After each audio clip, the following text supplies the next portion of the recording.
Yes, yes, yes. Good evening. Good evening. We are tonight's entertainment. Views from the 22 live on the scene. The usual suspects at hand, minus the great Myron.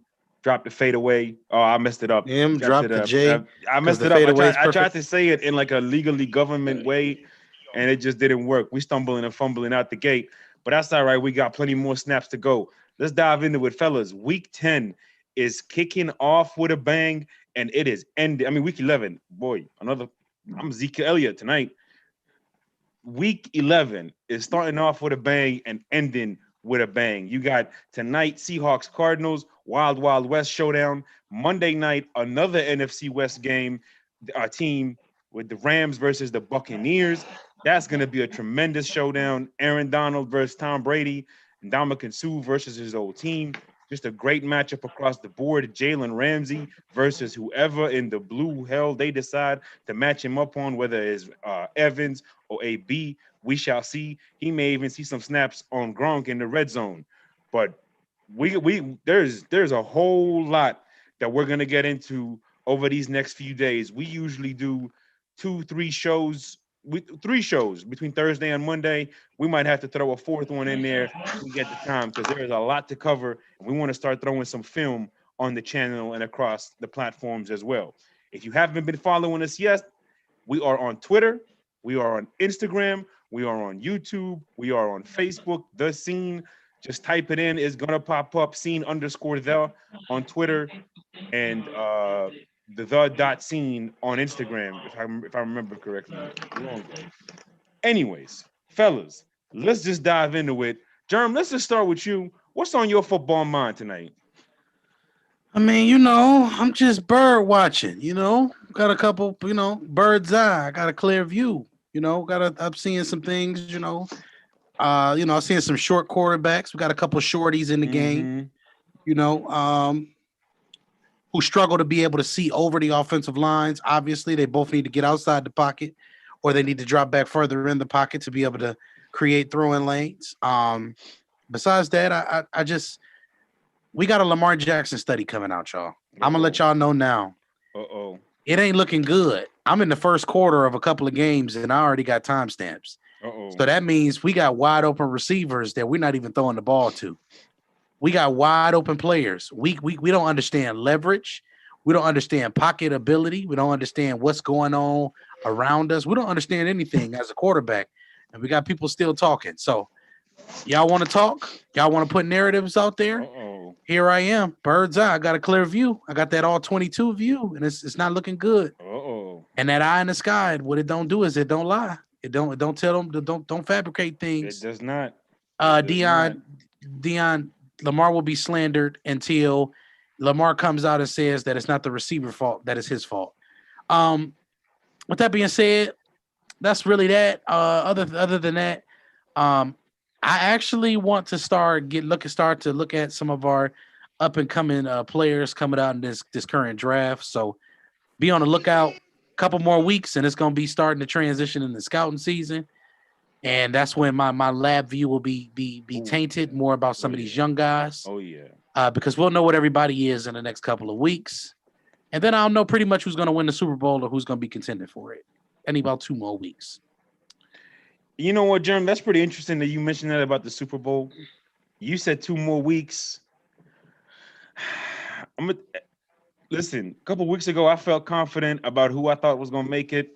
Here we are, 2 weeks later, and I'm back to square one, which is I have no idea. The NFC is so wide open, uh, and there's just elite teams, and in the AFC, you got two elite teams, and then the other six are, I wouldn't say elite, but I would say very good football teams, certainly. So we'll see how it goes. Vic, what's on your football mind? Just today, man.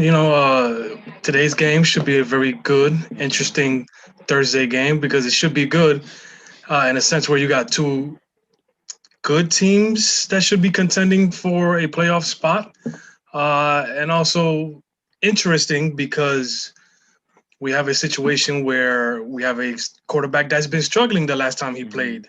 this team. So, I'm just interested. Just can't wait to play out. Been in the lab a little bit, and I hope that Russ has also been in the lab a little bit. I think I expect him to get back to what he used to be. But we'll get to that in a second there. That's basically what's been on my mind, man. I mean, week 11, starting to get to December very soon. So it's gonna be fun to close it. Man, back up over there, bro. I'm just saying. You get too close. I was concerned. I'm making sure I heard you right. You said you hope you hope Russ was where? Okay. Russ is gonna get back to what he was pre-Cardinals. Okay, that's what I got here on my notes. Pre-Cardinals. I mean, listen, it's hard to Pre-Cardinal believe, matchup. It's hard to believe that Arizona could possibly beat Seattle twice in one year, but that is very possibly what we're looking at. Possible. Yeah, the over-under in this game is 57, and Seattle are 3-point favorites. They are at home, so obviously they are going to be the favorites. As you said, Vic, last time these two teams played, final score was 37-34. It was an absolute thriller, and I think it's more than safe to say the most memorable play of that game, the top 5 most memorable moments of the season for sure, regardless of what happens, was that incredible interception by Budda Baker and the even more incredible chase down by DK Metcalf. But the reason I'm bringing up this play is not because of DK Metcalf, although his effort is to be commended. The reason I'm bringing up this play is, 1, because Russell Wilson was late and lazy or throwing that football. Number 2, it was an absolutely spectacular play by Budda Baker. And that's who we want to focus on tonight to start off this matchup show. And I know I see Germ. When Germ does that, that means fire is about to come your way. Germ, you got Budda Baker on one side, you got Jamal Adams on the other side. Budda, they paid a lot, made him the highest paid safety in the league. Jamal Adams, they gave up 2 first-round picks, and I'll get into it when it's my turn as to why I think he was more than worth the 2 first-round picks. But let's just start with you, Germ, on Budda and what you've seen in the lab on him and what you like a lot from him, where you think he may even have room to improve as far as his ceiling. Just go ahead, brother. The floor is yours. Do what you do. Well, the first things first. The thing that I really admired the most about Budda Baker was the heart. When me and Vic scouted Buka. Me and Vic scouted. I started it. That's my bad. No. Hey, look, it's all right. Me and Vic scouted him extensively. We did a lot of work on him. And it was really because of his size, because his frame was extremely small. And what people have to understand is the safety position, with us being more in a hybrid safety type of era where the guys have to do a lot more things. Those very, very small guys are very, very hard to be able to keep on the field. I mean, look at Bob Sanders. Those 5'8" to 5'11" guys, it's a violent position. So if you're not going to be able to use this guy like, say, Earl Thomas, it's going to make him more susceptible to be injured and not be on the field. And what Budda Baker has done well is he has become a film student. And I'm going to say a film student because he obviously is in the lab consistently working. When he said, and it was telecast, it was broadcast that he said this. He said, "Hey, when I get to the line of scrimmage and I see the formation, I got to narrow down to 3 plays based on down and distance." He said, "Once I see the offensive line go into their sets, I know exactly what play it is, and I can react and move accordingly." Wow. Well, what we see on film and what we see with the bird's eye, like I said, I'm just bird watching. At the end of the day, what I see is my bird here in the back. People don't get behind him too often, especially when in his responsibilities. So that tells me that lab work that he's talking about he's doing, he's really doing it. It can't be exaggerated if people are not beating you deep. Of course, the single high safety, I got to be honest, the single high safety, I believe low key in this NFL is going to be very hard to play, considering we have so many different route concepts that we can run. But Budda gives you that guy that like the Earl Thomas, who can really mask some of these guys in the slot who are unable to cover some of these guys in some of these quick twitch areas. He's mastered the robber technique, in my opinion. I think he's mastered the ability to play single high. And most importantly, I think he's improved a lot as a one-on-one guy in coverage against running backs and tight ends. I think he can get better in that area. And that's his only area that I really think he struggles with. But it's because of his size. The catch radius of some of these tight ends at 6'5" is a little different. But with that being said, keep them single high, and I'm ready for that. But I think at the end of the day, I think these are the two best safeties in football right now. Yeah. We got one guy that's good at single high, and then the transition into Jamal, which obviously we're going to talk about him. I just think Jamal is the most complete safety we've ever seen. Facts. Absolute facts. I seen him hit a bull rush against that outside guy, against the tight end, and knock him on his ass with the Jets.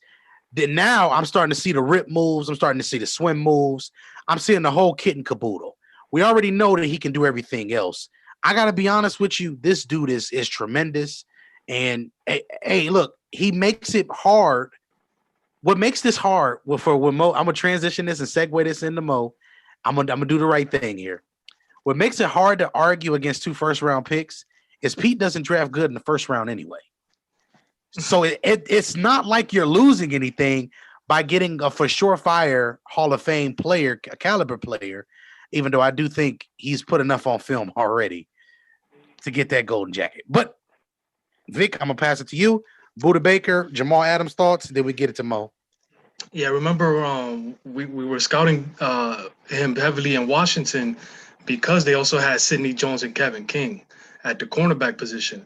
So that was a secondary of defense as a whole that we wanted to get into and make sure we know where those kids, fell in the draft in terms of their value and stuff like that. So, yeah, I mean, Buda, I think he went exactly where we thought he would go. Early second round, I think is a grade that we gave him.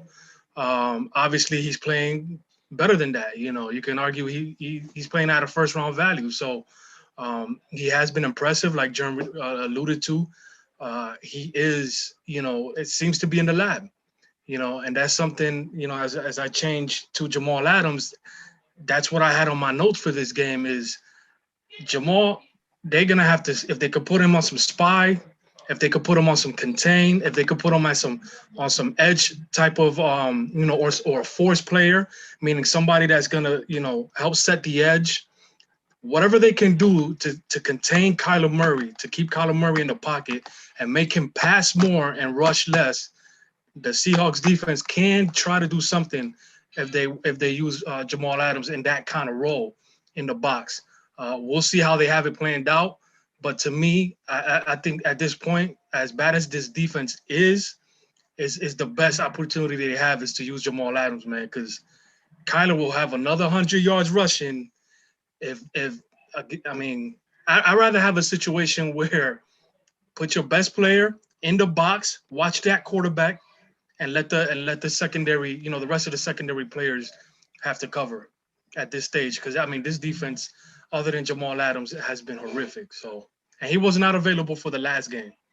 So, but he hasn't been available for the last game. He hasn't been available for. I think he missed like 5 games.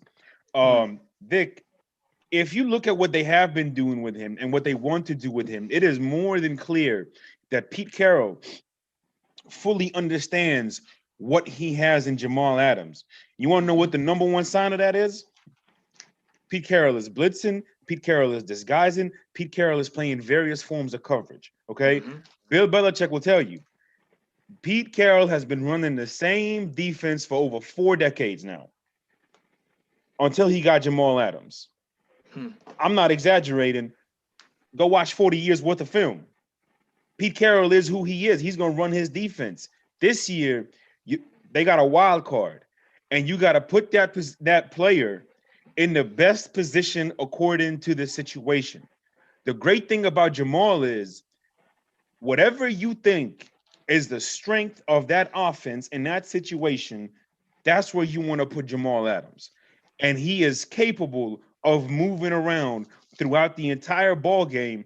And Germ, you were talking about Buda and his IQ, right? I know you could go back to Jamal when he had that conversation with Primetime in the combine situation. The combine situation. And I think that's what makes Jamal so special. Let me, this is gonna sound way out there, but I'm gonna say it and then I'm gonna just bring it back so I could shrink it a little bit. he's almost like the Tom Brady of defenses. Whereas, like, whatever the strength is, I'm gonna attack the weakness. Flip side, whatever the strength is, I'm putting my strength on your strength and may the best man win. And I just think that's what makes Jamal so absolutely special. Last a couple weeks, he's blitzing. He can pass rush, like Jerm said. He's forcing impact plays that, truthfully, if he wasn't on this team, as historically horrific as this horrendous defense has been, we can call it the Triple H defense for now. He is the savior of that defense, because they wouldn't make any impact plays if he wasn't on the football field. And that's a shame, because Trey Flowers and Shaq Griffin and Carlos Dunlap, who's only been there a few weeks, and Jaron Reed, the Alabama kid, Snacks Harrison, when he can lose some weight, all these guys have got to start making impact plays. You don't have to be shut down. You don't have to be 2013 Seattle defense, because you don't have 2013 Russell. You got 2020 Russell. Not quite 2020 vision yet, but we're working on that. He's still a spectacular quarterback now. As for Buddha, that's a 2020 version of Troy Polamalu. That's about all I can say on that. I don't know what else to say about him.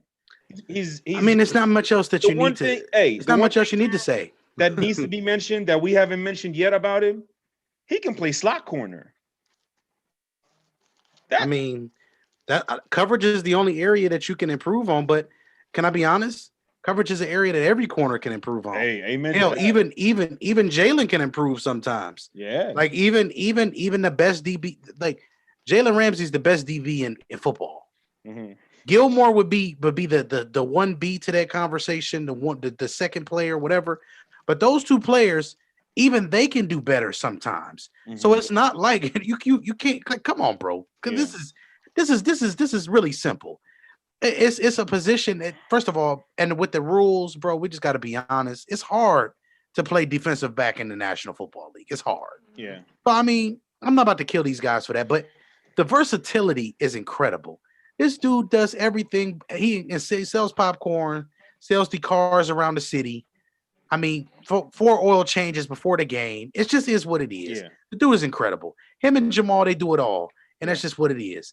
Two best safeties in football right there. It's really not a question. The film, the 22, hey, look, that, like I said, I'm bird watching. I see it in the 22 view. Yes. That's the eye in the sky, baby. Yes. That ain't yes. lying to me.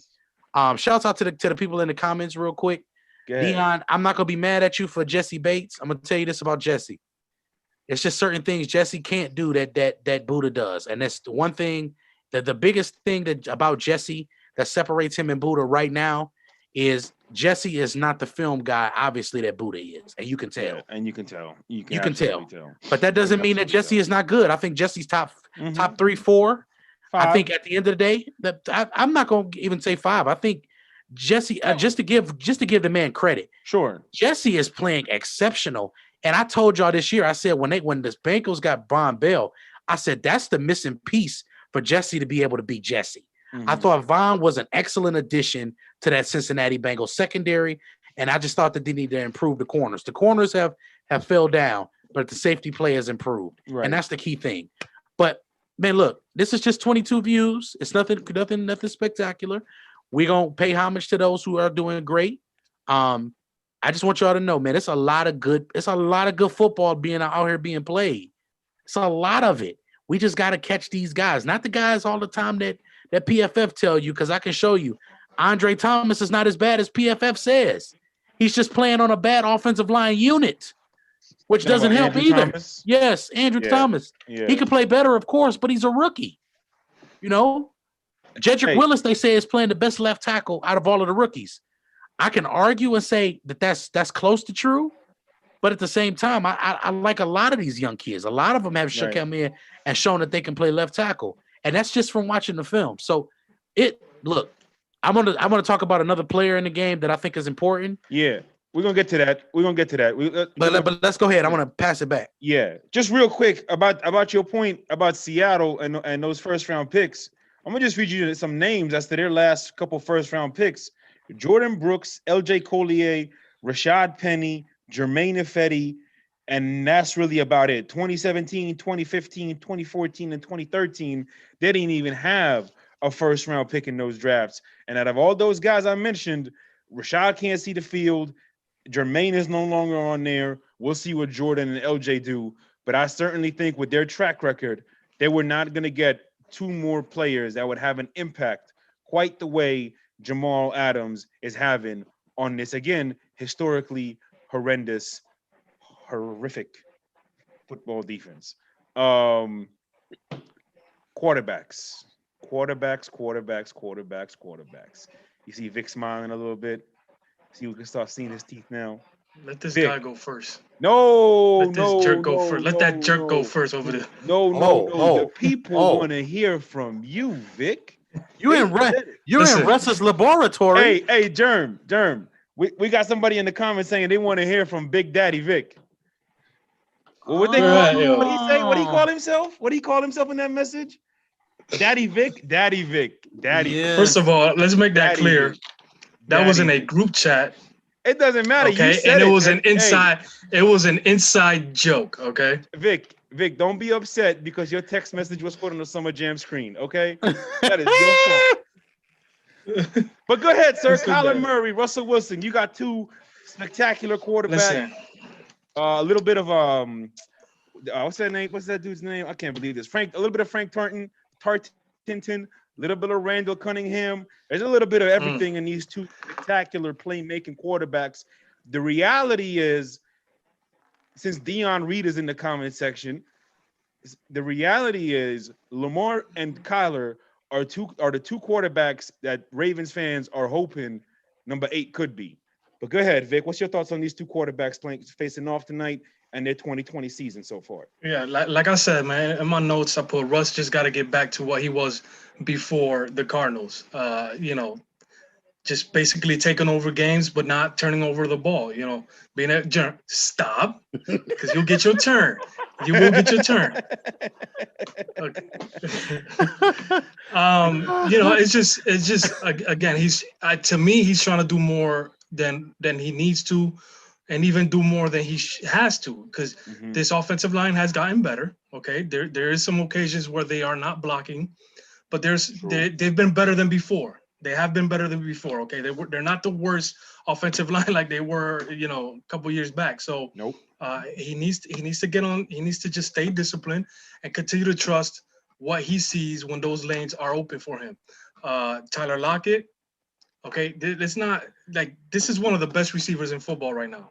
Okay, I understand the hype behind DK, but let's lower that down a little bit. The kid is still struggling with his hands.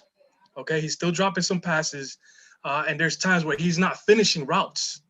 Okay, there has been some incompletions, Jerm. You know it, where he's not finishing the routes that it's looking like an incompletion, except DK is not running his route. So throttling down in the middle of the route, and you can tell because DK, you can just tell. And remember, I he said turns that to around you confused, before. like like he don't know what to be. Yeah, I know. I look. I'm agreeing with you there. He do that a lot. Yes, I mean three to four routes a game. I'm gonna say 3 to 4 routes a game is like that. I'm be honest with you. So the hype is also getting to the quarterback too. Like, oh man, this kid is good. Let me keep feeding him, which is fine, but he's gonna have to pick his spots. Tyler Lockett is your guy. Yeah. The tight ends are your guy. Let's get back on track. For the Cardinals, I still said the same thing, containing Russ. Because even though they were able to pick him off 3 times, he still scored 3 times. And I think he had a rush in that game as well. So the game was close because he still played his ass off in spite of the bad, interceptions and things like that. So in terms of Kyler, like I said, Jamal Adams, they have to contain him and force him to pass more. This is a player with what we talked about, Jerome. Strong arm, can be accurate, but also can be very inaccurate.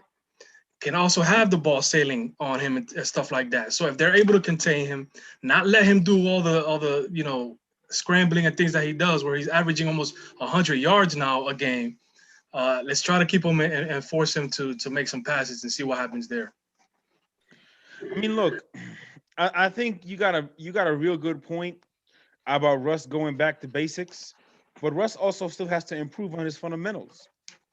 And I think that's evident. But he has improved. That's also evident. I mean, that's the fact that he can get under center and do 5-step drops and throw the ball on a time without play action in there, without a bootleg in there, throwing it outside the hashes. I mean, he is doing elite stuff at the quarterback position, and that's more than to be commended.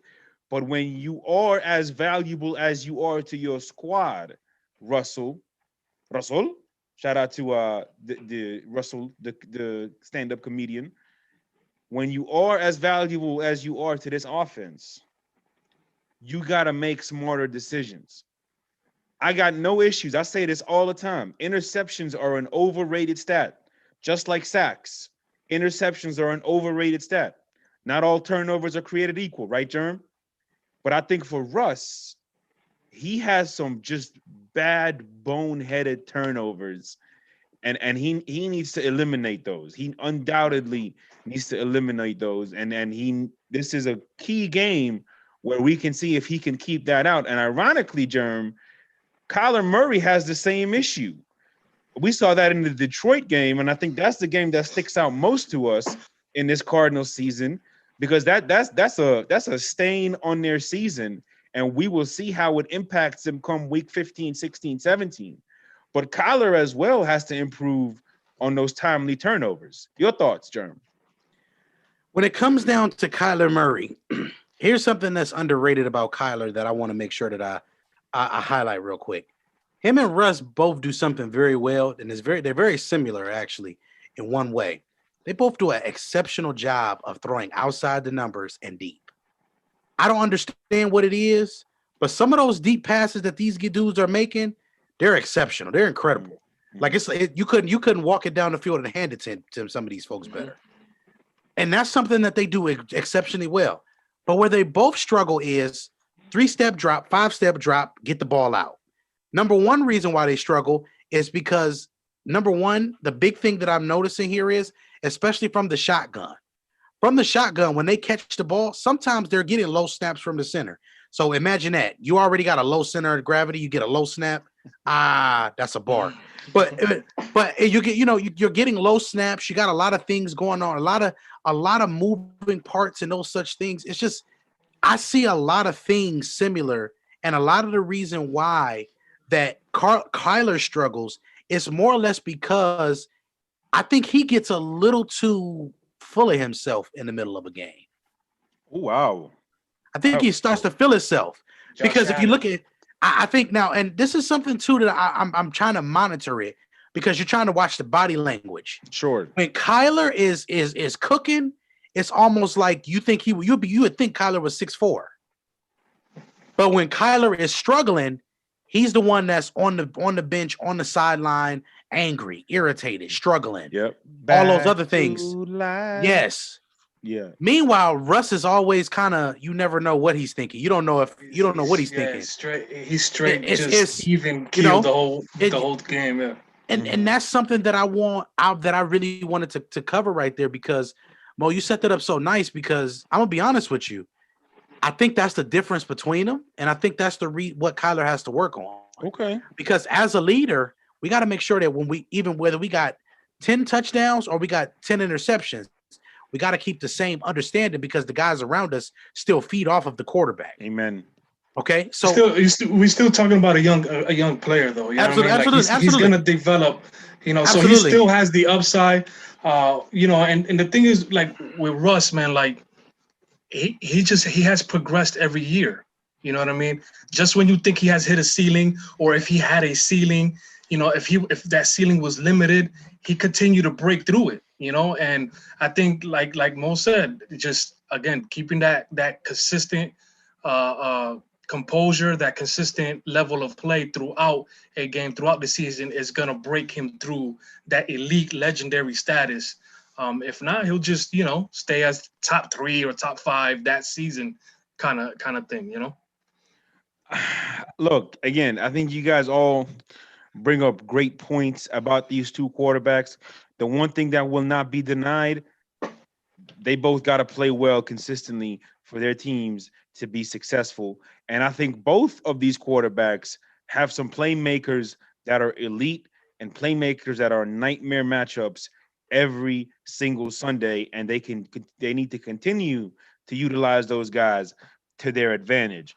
Let's move on from the quarterbacks, and then we're going to wrap up the show. Fellas, any X factor player in this game that you think is a pivotal player, that he has a key matchup and is going to play a significant role in the outcome of this game? Germ, we'll start with you on that.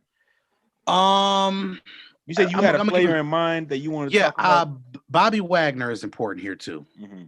Bobby Wagner is important for the Seattle Seahawks because he's still not playing bad football. Honestly, he's not. The issue is it's just so many things going on around him that it's going to make it seem as if he's playing bad too. Him and KJ have low-key had a pretty decent seasons. Oh yeah, between the two of them. It's just only so much that a linebacker can do when the trenches are in shambles. I mean, you can't stop the. Yeah, I mean, it's. I mean, you know what you won't do for love.